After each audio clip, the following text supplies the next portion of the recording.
Welcome to Minghui Radio's Falun Gong News, direct from China and around the world. Topics include news about the persecution of Falun Gong in China, local events, and special items of interest. Now for this week's stories.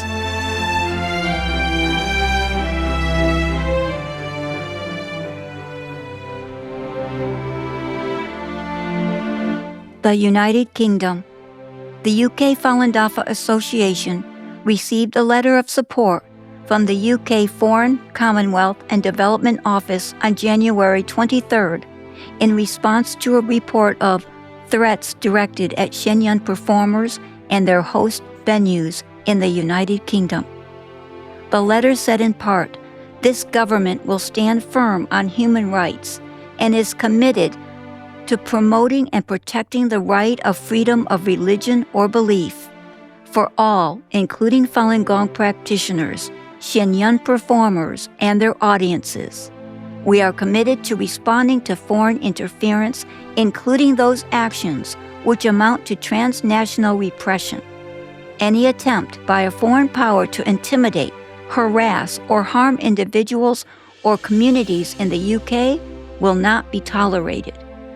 At the end of the letter, the government reiterated its stance and stated, "I hope this response reassures you that the government takes the safety and security of Falun Gong practitioners, Shenyang performers, and their audiences very seriously."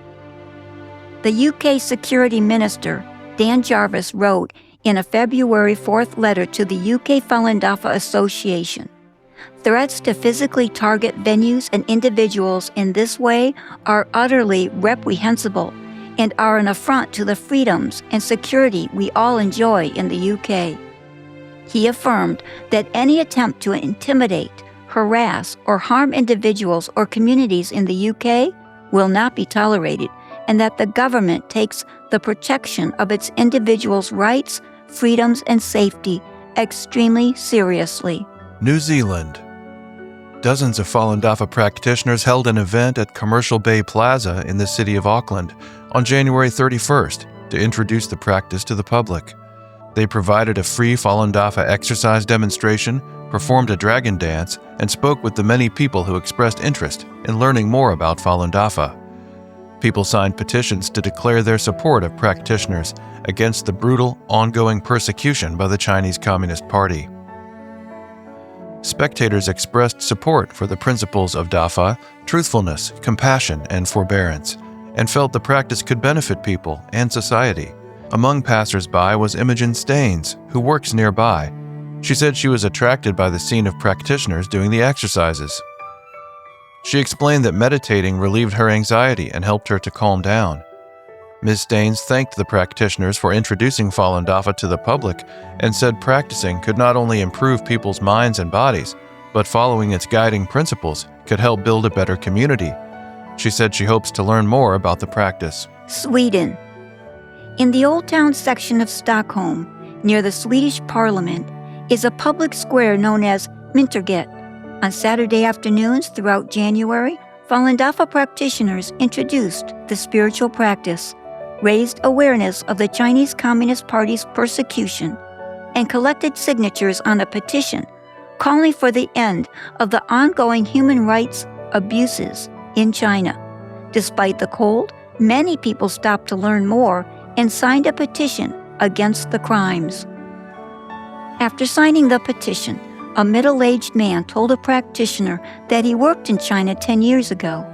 He said, "I learned about the CCP's tyranny and the Cultural Revolution from my co-workers. China's human rights plight is getting worse. I also know there is extensive internet censorship in China." He added, "Many people have quit the CCP and its affiliated organizations. This is very good." He said that when they can no longer go along with the party, people living under the Chinese Communist regime are expressing their attitude in this peaceful way. Falun Dafa practitioners Tula, Olga, and Biliana, who frequently participate in the activities at Mynterget, said they hope more people will learn about the persecution. The Chinese New Year is just on the horizon, and they expressed their gratitude and respect to Master Li, the founder of Falun Dafa, to wish him a happy Chinese New Year.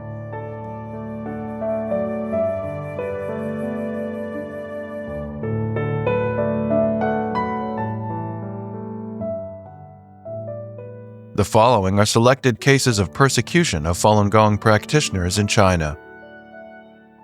Ms. Zhao Ziqiang of Liaoning Province was arrested in December of 2024 after being reported for putting up stickers bearing messages about Falun Gong. In court, Ms. Zhao testified in her own defense and emphasized that no law in China criminalizes Falun Gong or labels it as a cult. She recited relevant government regulations attesting to the fact and added that the government long ago lifted the ban on Falun Gong publications.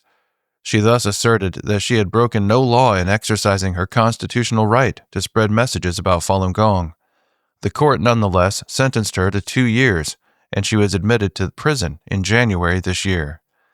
Ms. Zhao is the 54th Falun Gong practitioner in the greater Jinzhou region who had been wrongly convicted for their faith by the same court between 2022 and 2025. 10 Qinyuan County, Liaoning Province residents made their second court appearance in January for their faith in Falun Gong.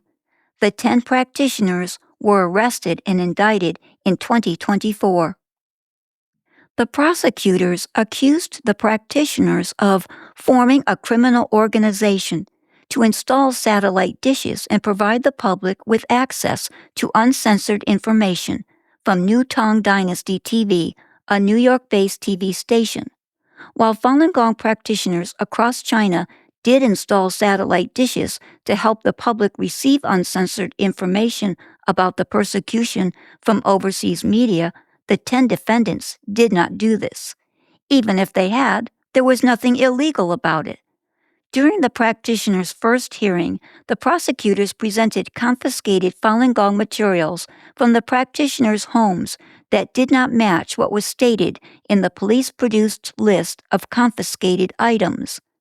At the second hearing, lawyers pointed out that the materials and testimonies submitted by multiple witnesses were exactly the same, suspecting that they were fabricated.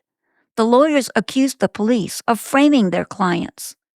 The judge did not address the lawyers' questions and adjourned the session without announcing any verdicts. A 94-year-old man in Heilongjiang Province is facing repeated threats of a 3-year jail sentence. Mr. Zhu Shujun faced an ordeal beginning in 2017 when both he and his late wife were arrested for hanging up banners bearing messages about the persecution.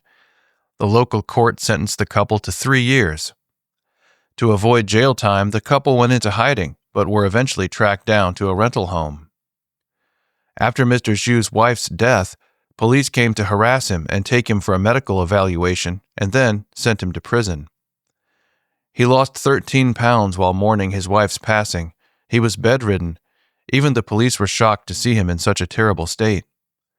This did not stop the judge from telling his daughter, "While your father cannot take care of himself, I can still have him imprisoned as long as he's able to eat." A 64-year-old woman in Yunnan Province was recently sentenced to 4 years in prison for practicing Falun Gong. Ms. Kuang Daying was arrested at home in August last year. She was convicted by a district court. She has appealed and is now awaiting a ruling. Ms. Kuang, a small business owner, has been repeatedly targeted in the past 27 years for upholding her faith. She was arrested 6 other times prior to her latest ordeal. She served 2 labor camp terms and 2 prison terms, totaling 14 and a half years. Ms. Kuang's son was only 15 months old when she was given the first labor camp term in 2002. Unable to cope with the pressure from the persecution, her husband divorced her in 2008. Her mother, who also practiced Falun Gong, faced constant harassment as well. The elderly woman in her 70s died from pulmonary edema and heart failure in 2019.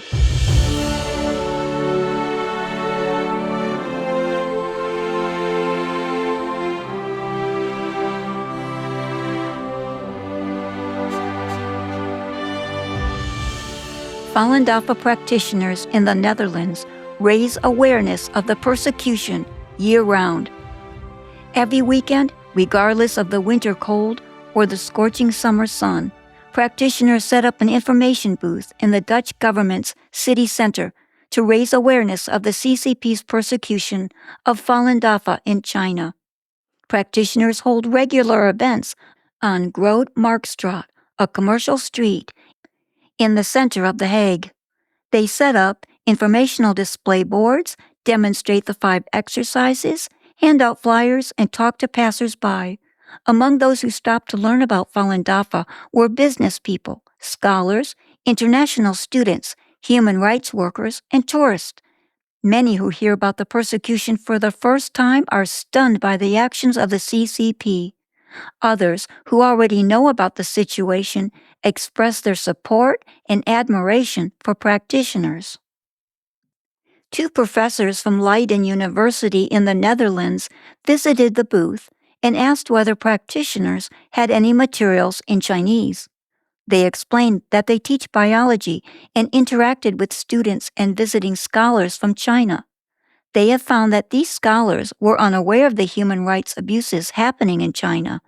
The professors wanted to share the information with their Chinese colleagues to help them obtain the truth so they can break away from the CCP's indoctrination. Sandro from Italy said he worked in The Hague. He said, "Organ donation should be a choice. I support organ donation and I want to help others after I die, but one needs to sign a voluntary donation form rather than being killed by certain groups or individuals for profit." That is terrible. Communist China is a country that is completely different from the free world in the West. They try to imitate Western European countries and create a similar image, but there is no freedom of speech in China. Sandro continued, "I know some of the CCP's practices frighten many Chinese. People are being secretly monitored and investigated. This fear makes Chinese people afraid of thinking differently." He said he finds it sad when economic agreements with China prompt silence about bad practices taking place there. An Amnesty International staff member signed a petition that calls for an end to the CCP's state-sanctioned forced organ harvesting. She left her email address and told the practitioners that she was very willing to help them stop the persecution and that they could contact her anytime if they needed help. Audiences in Austria, France, Italy, Switzerland, the UK, and the US appreciate Shen Yun for blessings and benefits. Shen Yun Performing Arts continued its 2026 world tour, filling theaters in Australia, France, Italy, Switzerland, the UK, and the US during the final days of January. Prince Gundekar and Princess Marie of Liechtenstein saw Shen Yun in Vienna on January 23rd. The royal couple agreed that Shen Yun carries profound significance for contemporary society. Prince Gundekar said, "The connection between the divine and humanity is conveyed with extraordinary beauty in these dance pieces. This is truly the central message of these works, to express beauty, transcendence, and everything that comes from the divine. It left a deep and lasting impression on me." Princess Marie observed, "That Mongolian dance was very powerful. These ethnic dances are truly something very special." She added, "Traditions are being lost and atheism is becoming dominant. People should rediscover their faith in God. In today's world, where spirituality is often overlooked, this is extremely important." Prince Gundekar was also impressed by Shen Yun's live orchestra, the first in the world to successfully blend Eastern and Western musical traditions. He said, "I liked it very much. Chinese music is completely different from European music, yet the two work together extremely well. It's an entirely different kind of music, and that is precisely what makes it beautiful. Every culture has its own music. Nothing is all the same." Swiss Senator Mauro Poggia attended the Shen Yun performance in Geneva on January 20th. He said, "It's a great pleasure to see the company return here. We haven't seen them in Geneva for a few years. I hope we will see them regularly every year now." In what he described as a troubled world where human values are disappearing and solidarity is no longer present, He said he believes that this type of show plays an essential role. He explained, "It feels good to have values expressed in this way. These are human values that enable us to respect others and also earn their respect.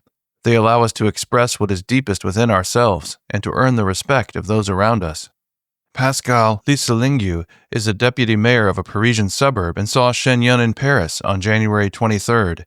He said, "I am a supporter of ancestral traditions, and I find that reviving this ancestral tradition through these performances is something quite extraordinary because it is the history of China."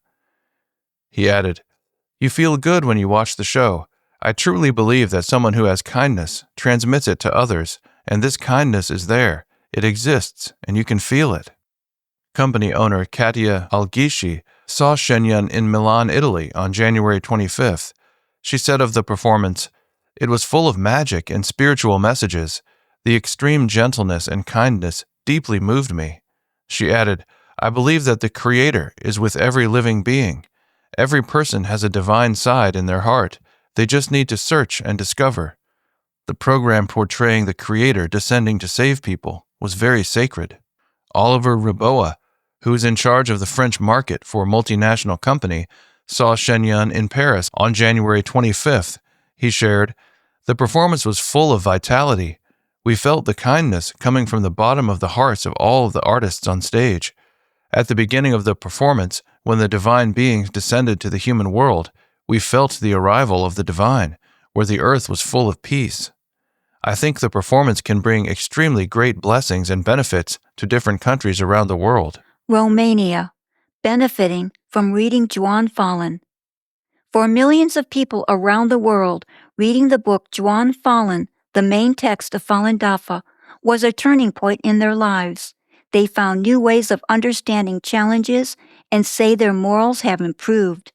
On the 30th anniversary of the publication of Juan Falun, practitioners in Romania tell their stories of how this book has improved and continues to improve their lives. Vlad was about to finish his undergraduate studies in engineering in 2012 when the instructor of a communications course and he talked about spirituality, and the man suggested that he look into Falun Dafa. Initially, I thought there was something hidden, something not public, that was hard to find about Falun Dafa, but I found that all the teachings and the exercises were available on a website free of charge, said Vlad. This was how he read Juan Falun for the first time. After reading the book, he understood why a person should improve their character, and his notions about morality were redefined. He said, "For many years I didn't understand what compassion was. I always felt that having compassion seemed sentimental and a sign of weakness, but it isn't. After reading Juan Falun, I understood that when I set myself aside and let go of my emotions, I'm compassionate." After he began practicing Falun Dafa, Vlad began putting the teachings into action.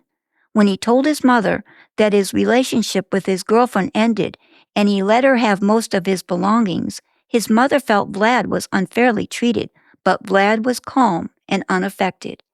He said, "I was reminded by a passage in Juan Falun where I was taught to be considerate before saying or doing anything. I looked at my mother and replied that my ex-girlfriend needed these things. My mother was impressed because she knew I was always selfish. She said, 'You're a saint.' I realized that a very good way to deal with conflict is to look at myself first and what I may have done to create the situation. I should first look at myself and see how I caused the problem instead of accusing the other person," he said.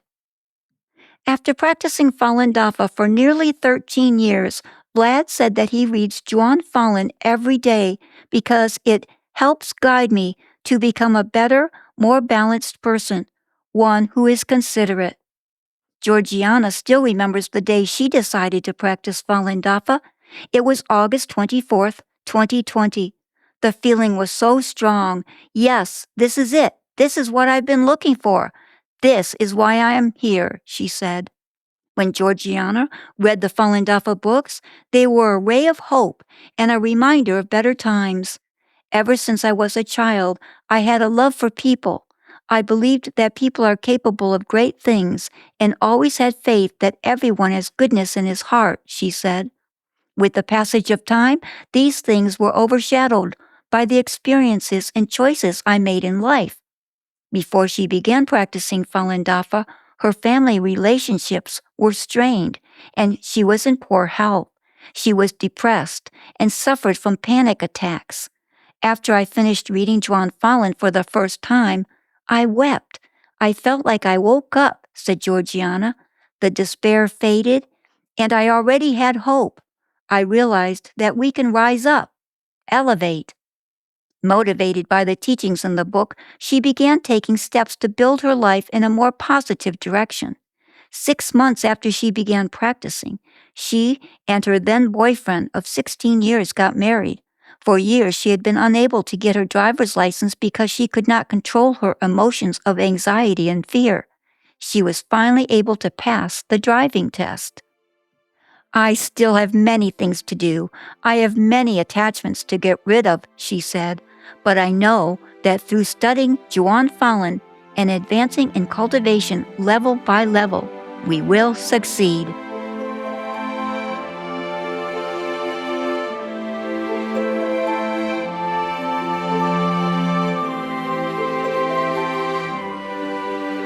Thank you for listening to the Minghui Radio Podcast. For more information, including news about the persecution of Falun Gong practitioners in China and experience sharing stories by practitioners around the world, please visit our website at en.minghui.org.